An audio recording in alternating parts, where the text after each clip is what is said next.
Shalom my students. How are you today? I hope you are good today. Alright my students, now we want to learn ilmu pengetahuan sosial. Ya, kita belajar IPS hari ini. Ya, kamu boleh membuka bukumu halaman 28. Ya, open your book page 28.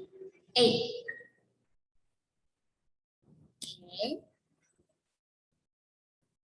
Nah, our topic today about sumber daya alam dan pemanfaatannya. Nah, yang pertama, tujuan pembelajaran pada hari ini yaitu yang pertama, menjelaskan jenis-jenis sumber daya alam. Yang kedua, mengidentifikasi persebaran sumber daya alam di Indonesia. Yang ketiga, menjelaskan pemanfaatan sumber daya alam. Ya. Nah, kamu boleh membuka bukumu halaman 29 ya, 29. Ya, yang pertama yaitu penggolongan sumber daya alam. Ya, sumber daya alam atau SDA adalah segala sesuatu yang ada di alam dan dapat dimanfaatkan untuk memenuhi kebutuhan manusia. Itulah sumber daya alam. Nah, misalnya apa? Misalnya adalah makanan, pakaian, rumah, alat elektronik, dan liburan. Ya. Nah, berdasarkan ketersediaannya, sumber daya alam dibagi menjadi dua jenis. Yang pertama, sumber daya alam yang dapat diperbaharui, dan yang kedua, sumber daya alam yang tidak dapat diperbaharui. Nah, kita langsung saja membahas tentang sumber daya alam yang dapat diperbaharui. Sumber daya alam yang dapat diperbaharui adalah sumber daya yang dapat dihasilkan kembali melalui pelestarian. Ya. Nah, sumber daya alam yang dapat diperbaharui dibagi menjadi dua. Yang pertama sumber daya alam hayati. Dan yang kedua adalah sumber daya alam non-hayati. Kita bahas yang pertama ya, sumber daya alam hayati. Sumber daya alam hayati yaitu berupa makhluk hidup. Contohnya adalah hewan dan tumbuhan.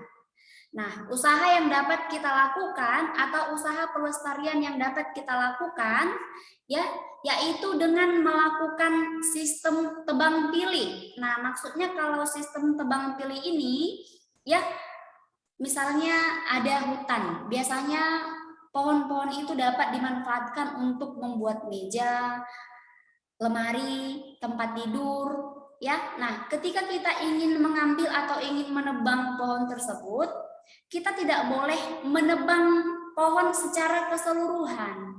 Ya, tetapi kita pilih tumbuhan yang benar-benar atau pohon yang benar-benar sudah tua atau sudah layak untuk kita gunakan ya, untuk membuat meja, kursi, tempat tidur ya, ataupun yang lain. Nah, kemudian yang kedua adalah reboisasi. Reboisasi itu penanaman kembali. Ya. Yang ketiga membuat penangkaran. Membuat penangkaran maksudnya membuat tempat atau membuat sangkar ya, bisa berupa burung, ayam ataupun hewan lainnya. Yang selanjutnya adalah hutan lindung. Dan selanjutnya adalah cagar alam. Dan yang terakhir adalah suaka marga satwa. Ya. Nah, kalau cagar alam, ya, cagar alam adalah wilayah yang di dalamnya ada tumbuhan, hewan, ataupun ekosistem. Sedangkan marga satwa adalah tempat untuk melindungi hewan-hewan yang sudah punah. Misalnya adalah gajah, contohnya adalah gajah, ya. Nah, selanjutnya,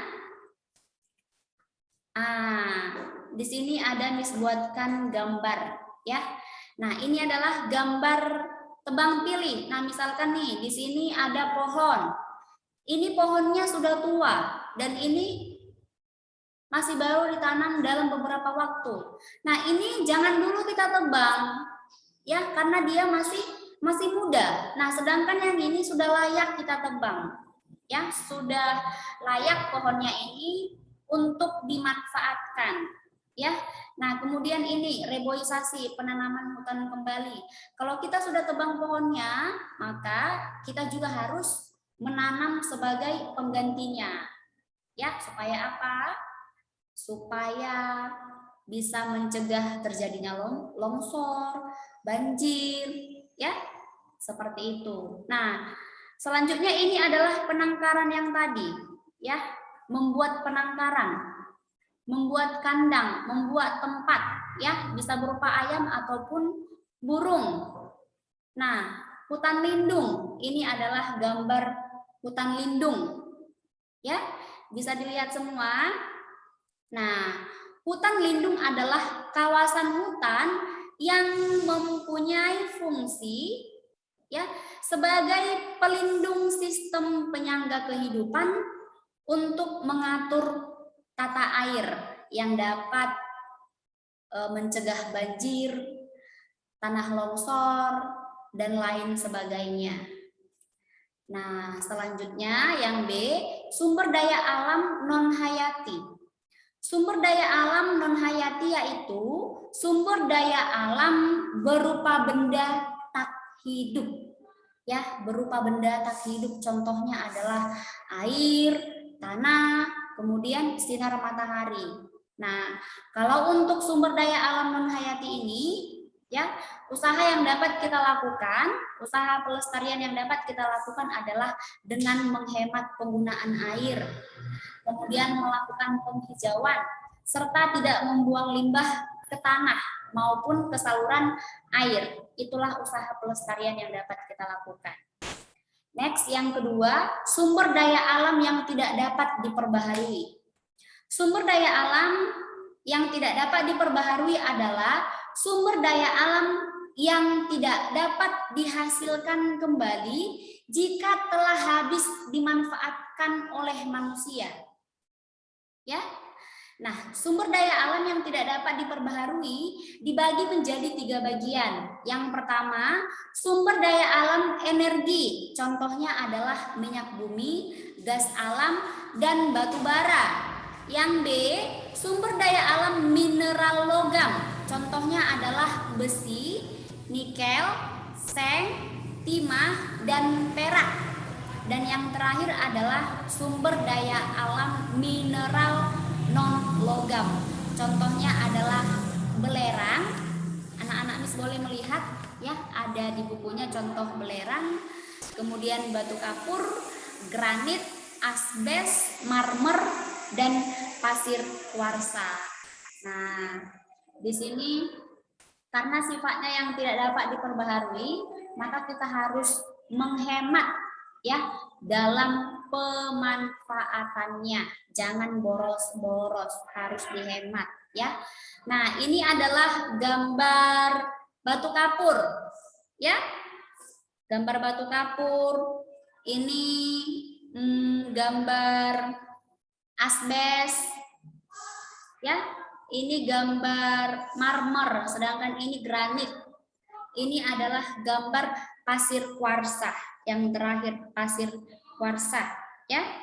Nah, karena sifatnya yang tidak dapat diperbaharui, maka kita harus menghemat dalam pemanfaatannya.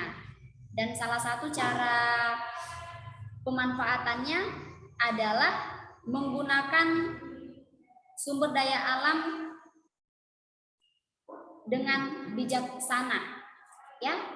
Kita harus bijaksana dalam memanfaatkan sumber daya alam tersebut.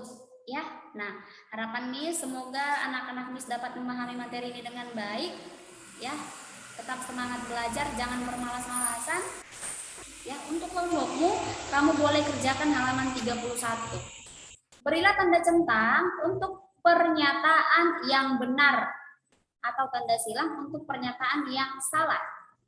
Yang kedua, tuliskan jenis sumber daya alam berikut pada tempat yang telah disediakan.